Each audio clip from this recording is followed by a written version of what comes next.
Hello student, स्वागत है एक बार फिर से आपके ही अपने यूट्यूब चैनल एमपी टीच पर। तो दोस्तों, आज मैं आपके लिए लेकर आया हूं कवि परिचय, जो कि मैथिली शरण गुप्त जी का कवि परिचय हम देखने वाले हैं। तो दोस्तों, मैथिली शरण गुप्त जी का कवि परिचय हम देखने वाले हैं। तो यहाँ पर आप देख सकते हैं कि कवि मैथिली शरण गुप्त जी का, जो कि 2009, 2012, 2019 के एग्ज़ाम में पूछा था, तो बहुत ही इंपॉर्टेंट हो जाता है आपको एग्ज़ाम की दृष्टि से। तो आप इसे अच्छे से कीजिए। इसके बाद हम वीडियो को स्टार्ट करते हैं बिना कुछ देरी के। तो यहाँ पर हम देखते हैं कि कवि मैथिली शरण गुप्त की दो रचनाएं। तो यहाँ पर क्या देखेंगे दोस्तों, दो रचनाएं। तो इसमें हमारी पहले दी है साकेत। इसके बाद में आ जाती है हमारी जयद्रथ वध, यशोधरा और पंचवटी। तो दोस्तों, यहाँ पर जो हमारी रचनाएं हैं, ये बहुत ही इंपॉर्टेंट रचनाएं हो जाती हैं इनकी मैथिली शरण गुप्त की। आप इन्हें चारों को अच्छे से याद कीजिए, क्योंकि आपको दो पूछेगा तो आपको चार याद होना चाहिए। तो इसके बाद हम थोड़ा इनके बारे में देख लेते हैं कि जो कि साकेत साकेत इनकी रचना है। तो ये क्या है, इनका महाकाव्य। तो दोस्तों, क्या है, महाकाव्य। महाकाव्य है साकेत मैथिली शरण गुप्त का महाकाव्य। और शेष जो रचनाएं हैं इनकी क्या हैं, जयद्रथ वध, यशोधरा और पंचवटी। तो ये क्या हो जाते हैं, इनके खंडकाव्य। तो दोस्तों, क्या हो जाते हैं, खंडकाव्य। तो साकेत इनकी महाकाव्य है और शेष रचनाएं इनकी खंडकाव्य हैं। तो आपने अभी तक चैनल को सब्सक्राइब नहीं किया है, क्योंकि चैनल को सब्सक्राइब कीजिए, क्योंकि बहुत ही इंपॉर्टेंट क्वेश्चनों की सीरीज चल रही है। तो आप चैनल को सब्सक्राइब करके ऑल पे सेलेक्ट कर लीजिए, जिससे कि जो भी आने वाली वीडियो है उसका नोटिफिकेशन जल्दी से जल्दी आपको देखने को मिल सके। तो आप कीजिए जल्दी से चैनल को सब्सक्राइब। इसके बाद में हम देखते हैं कि भाव पक्ष और कला पक्ष।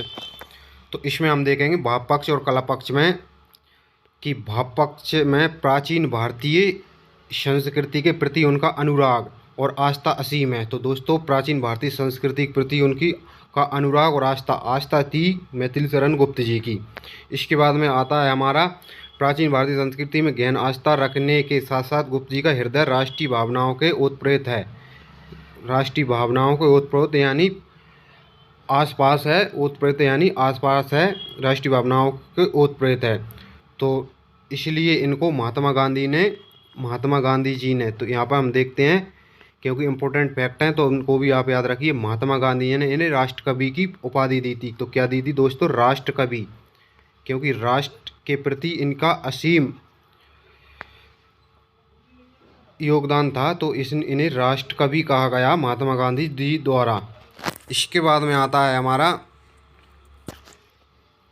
कि गुप्त जी राम के अनन्य भक्त थे। तो मैथिली शरण गुप्त जी राम जी के अनन्य भक्त थे और भारतीय संस्कृति मानवतावादी है, क्योंकि भारत की संस्कृति क्या है, मानवता प्रधान है, मानवतावादी है। और उनकी दृष्टि में संपूर्ण संसार एक कुटुंब है। तो दोस्तों, संपूर्ण संसार को वो क्या, एक कुटुंब की भांति, एक परिवार की भांति मानते थे, क्योंकि संपूर्ण समाज, परिवार एक ही कुटुंब है, उनका कहना ये था। उनकी भाषा खड़ी बोली हिंदी है। तो दोस्तों, क्या है, उनकी भाषा खड़ी बोली हिंदी है, क्योंकि खड़ी बोली के कवि थे। उनकी भाषा क्या हो जाती, खड़ी बोली हिंदी है, क्योंकि।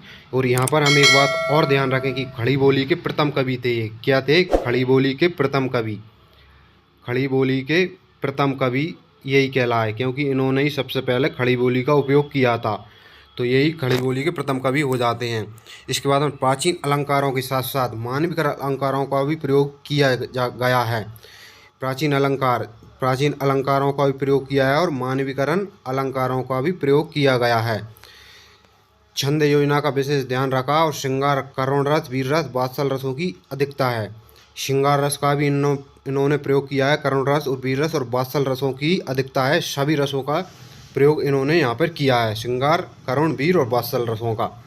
इसके बाद में हम देखते हैं साहित्य में स्थान देखने से पहले दोस्तों, एक बार फिर कहूँगा कि आपने चैनल को सब्सक्राइब नहीं किया है, जल्दी से चैनल को कीजिए सब्सक्राइब, और सब्सक्राइब करके ऑल पर सेलेक्ट कर लीजिए, क्योंकि जो भी वीडियो आपको आने वाली है उसका नोटिफिकेशन बहुत जल्द आपको देखने को मिलेगा। तो आप जल्दी से कीजिए चैनल को सब्सक्राइब, और जल्दी से आप ज्वाइन कीजिए टेलीग्राम ग्रुप को, जिसकी लिंक हमने डिस्क्रिप्शन बॉक्स में दे रखी है। तो आप जल्दी से जाइए और टेलीग्राम ग्रुप को ज्वाइन कीजिए, क्योंकि बहुत से बच्चे वहाँ पर ज्वाइन हो चुके हैं। तो आप भी उसका लाभ लीजिए, क्योंकि सबसे पहले नोटिफिकेशन वीडियो की वहीं पर देखने को मिलेगी। तो आप जल्दी से टेलीग्राम ग्रुप को ज्वाइन कीजिए। इसके बाद में हम देखते हैं साहित्य में स्थान। तो साहित्य में स्थान हो जाता है हमारा क्या दोस्तों, को साहित्य एवं राष्ट्रीय दोनों ही स्तरों पर पर्याप्त सम्मान मिला। तो क्या मिला?